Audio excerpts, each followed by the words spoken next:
Good morning and welcome to Light Reflections from First Friends. We are glad you have chosen to join us for this virtual worship service and hope you find it beneficial to your spiritual journey. We consider this an abbreviated version of our in-person meeting for worship for those wishing to join us from a distance. If this is your first time joining us, First Friends is a thriving, progressive Quaker meeting in the city of Indianapolis, Indiana.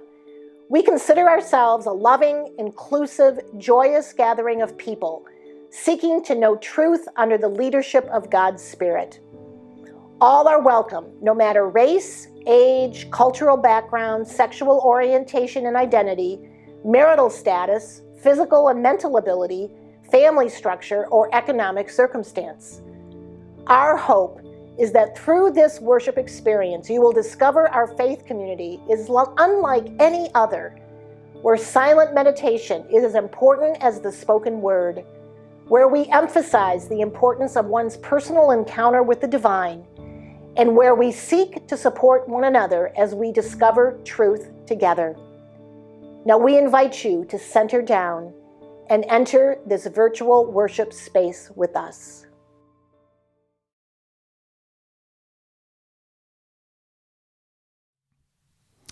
Here's a kid's song for today. Now, we're used to singing the words a little bit differently, but this morning we're going to sing, "We've Got the Whole World in Our Hands," because we are stewards of the earth and everything around us. So let's try that.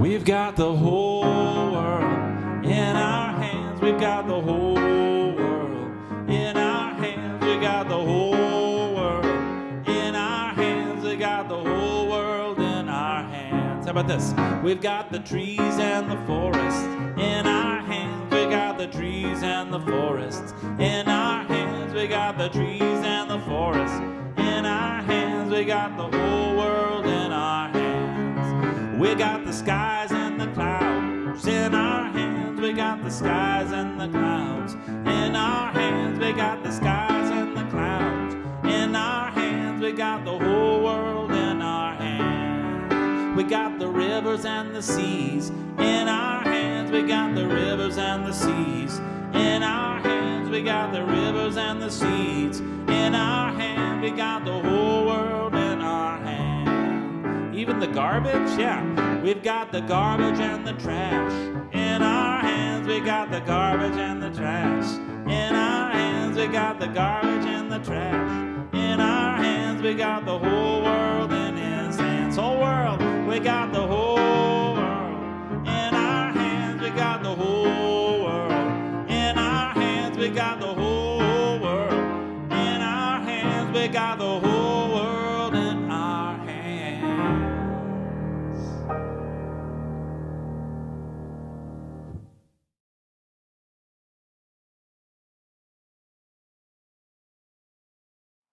Good morning and welcome to Light Reflections from First Friends. This morning we're celebrating Earth Sunday. Our scriptures are from Luke 12:13-31 from the New Revised Standard Version. Someone in the crowd said to him, "Teacher, tell my brother to divide the family inheritance with me." But he said to him, "Friend, who set me to be a judge or arbiter over you?" And he said to them, "Take care, be on your guard against all kinds of greed. For one's life does not consist in the abundance of possessions." Then he told them a parable. The land of a rich man produced abundantly. And he thought to himself, "What should I do? For I have no place to store my crops." Then he said, "I will do this. I will pull down my barns and build larger ones. And there I will store all my grain and all my goods. And I will say to my soul, 'Soul, you have ample goods laid up for many years. Relax. Eat, drink, be merry.' But God said to him, 'You fool, this very night your life is being demanded of you. And the things you have prepared, whose will they be?' So it is with those who store up treasure for themselves, but are not rich toward God." He said to his disciples, "Therefore I tell you, do not worry about your life, what you will eat, or about what your body, what you will wear. For life is more than food, and the body more than clothing. Consider the ravens. They neither sow nor reap, They have neither storehouses nor barns, and yet God feeds them. Of how much more value are you than the birds? And which of you by worrying can add a single hour to your lifespan?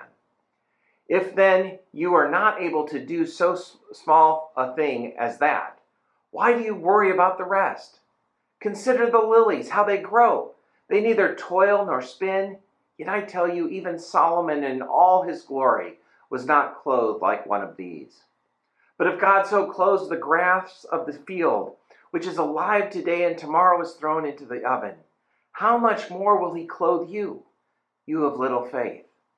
And do not keep seeking what you are to eat and what you are to drink, and do not keep worrying.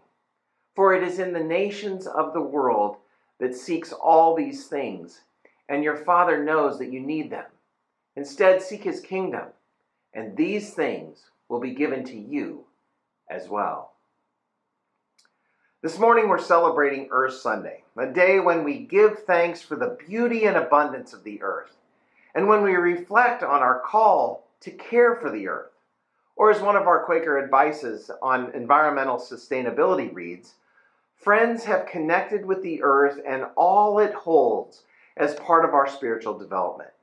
From George Fox walking through England searching for his spiritual identity to current times, we are aware that we are only stewards, not owners of the earth. We need to be constantly aware of how our actions affect the rest of the world, by not using more than we need and by sharing with others. We help ensure that the earth will continue to support everyone. As Quakers on this Earth Sunday, I would like to begin by posing a query for us to ponder. What is becoming of this small, fragile planet drifting through space we call the Earth? Let's be honest. The argument about climate change is over. Science has proved that the Earth is warming at an alarming rate, and all but a very few are convinced that the polluting of our planet will only get worse as new economies such as China and India strive to achieve the standard of living we have here in America. We are already seeing ominous consequences: melting ice caps, glaciers shrinking at an increasingly fast rate, intensifying storms, fires, and droughts. And just this week, a study was released on rising coastal waters being way worse than imagined. James Hansen of NASA, probably the world's most significant climate modeler, has said that the Earth has 10 years to start producing less carbon dioxide instead of more. And if it fails, we will have a different planet. The British scientist James Lovelock, who built the equipment that allows us to measure deterioration of the ozone layer, said that he believed the tipping point had already passed and that the Earth is careening toward a worse disaster and on a faster timescale than almost anyone realizes. New reports trickle out in the news almost every day of water supplies, animal species, and habitats at risk. But so far, it's still by and large business as usual in this country. It seems that there are two great issues humanity must face if it is ultimately to survive and thrive, and they are two of the top concerns historically for Quakers. The first is, can we learn to deal with our differences without turning to violence and war from our testimony of peace? And the second is, can we muster the vision and courage to stop the destruction of the earth before it is too late from our testimony of stewardship and sustainability? We Quakers begin our thinking about our life on this planet with the simple affirmation of Psalm 24. The earth is the Lord's and all that is in it. Everything is God's first. In our scripture for this morning, we heard the implications of that sweeping claim. In the first part, Jesus tells a simple parable of a rich man who is bringing in large crops. And the man decides to build larger barns to store everything he's producing, and says to himself, "Soul, you have ample goods laid up for many years. Just relax, eat, drink, be merry." But then God says to him, "You fool, this very night your life is being demanded of you. What good will all that do you?" And then Jesus turns around and talks not about farmers and barns, but about nature. Therefore I tell you, do not worry about your life, what you will eat, or about your body, what you will wear. For life is more than food, and the body more than clothing. Consider the ravens. They have neither storehouse nor barn, and yet God feeds them. Consider the lilies, how they grow. They neither toil nor spin. Yet I tell you, even Solomon in all his glory was not clothed like one of these. See, what we're being presented in our scriptures are two views of life. In one, the solitary person accumulates for themselves. In the other, Jesus describes life in an interconnected world where there is enough for everyone. Your life, Jesus is saying, is part of a single great economy, the economy of God, in which all of nature, all of life is held in God's love. And there's enough for everyone. Again, seen in our testimonies of simplicity and community. There are enough resources, enough food and clothing for everyone, but only if we take our place in God's economy and not just our own. Folks, this shows how everything is connected. I strongly believe and have taught for many years now that Christianity has made the mistake of narrowing its focus to personal salvation. My faith is about me and my own well-being and private spiritual life, and above all, about my own going to heaven. But if you really read the scriptures, they tell us that God creates and loves the whole world of oceans and rocks and plants and animals, and that human beings are created to be part of the great harmony. It's God's world, God's house after all, not ours. And too often we humans have been rude and self-centered guests in someone else's house. Dean Lloyd at the National Cathedral in Washington helped me process these ideas and reminded me that the greatest spiritual leaders of the past and the present are from St. Francis to Mahatma Gandhi to the Dalai Lama to Desmond Tutu have believed that God's universal love knows no bounds of race, faith, or nation, or even species. They each have taught that all of life is connected. Even scientists now tell us that all life participates in a seamless web of connection. Reminded me of the great metaphor of Indra's net from the Buddhist and Hindu traditions, which symbolizes the universe as a web of connections and interdependencies among all its members, wherein every member is both a manifestation of the whole and inseparable from the whole. But let's get more scientific and down to earth. This means that it's possible that a flap of a butterfly wing in Japan can set off a hurricane in the Caribbean. And the driving of a gas guzzler in Washington can melt an iceberg in Greenland. There is science to prove these things. The spiritual teacher, Father Zoisima, in the book The Brothers Karamazov, described our connectedness this way. All is like an ocean. All flows and connects. Touch it in one place, and it echoes at the other end of the world.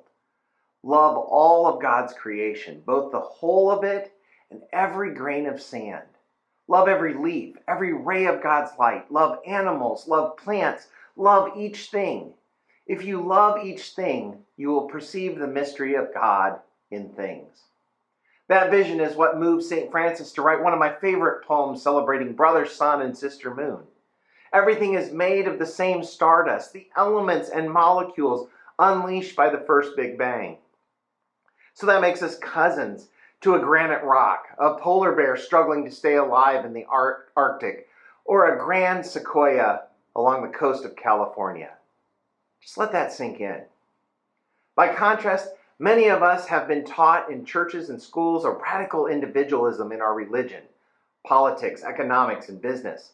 The only questions we learned to ask were, what's in it for me?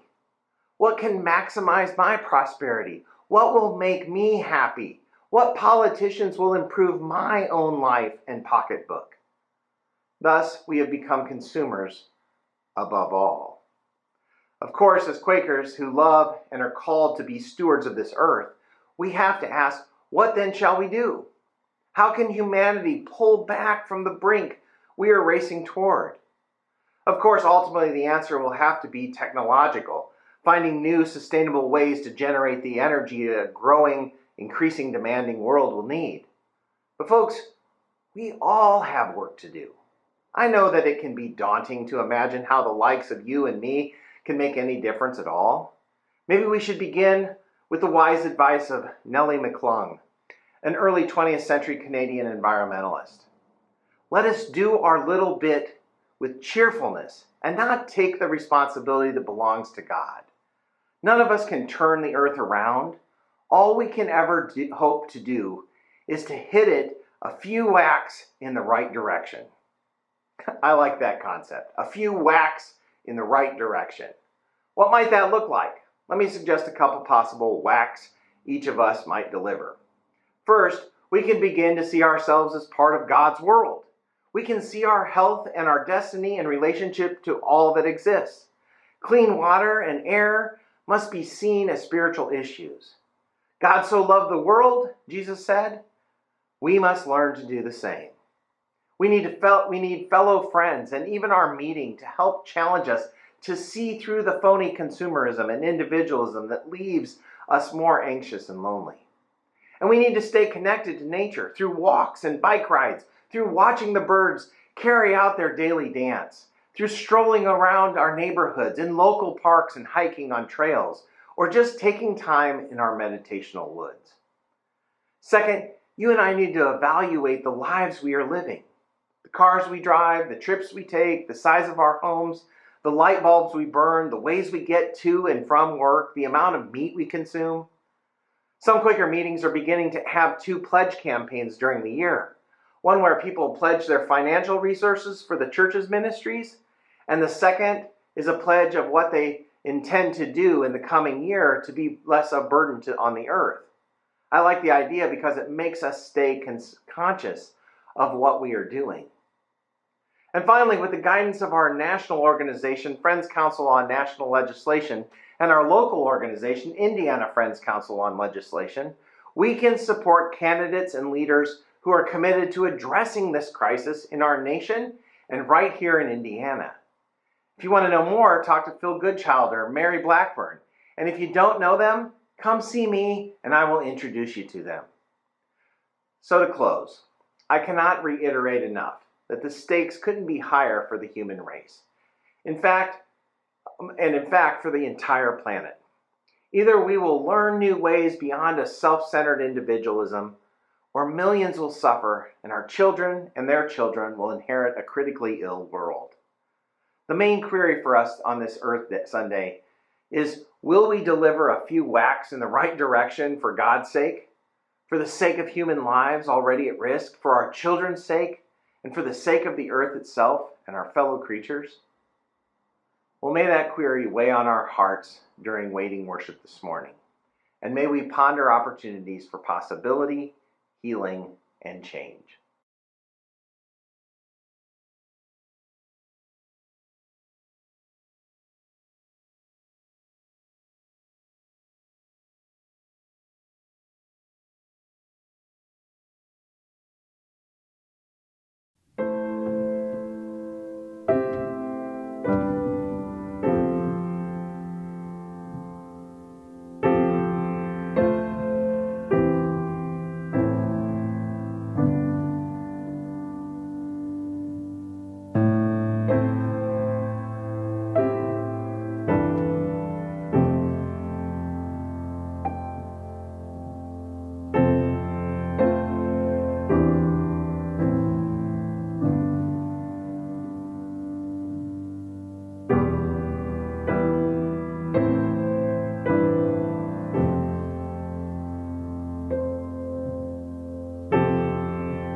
We close this time of worship with a Quaker prayer.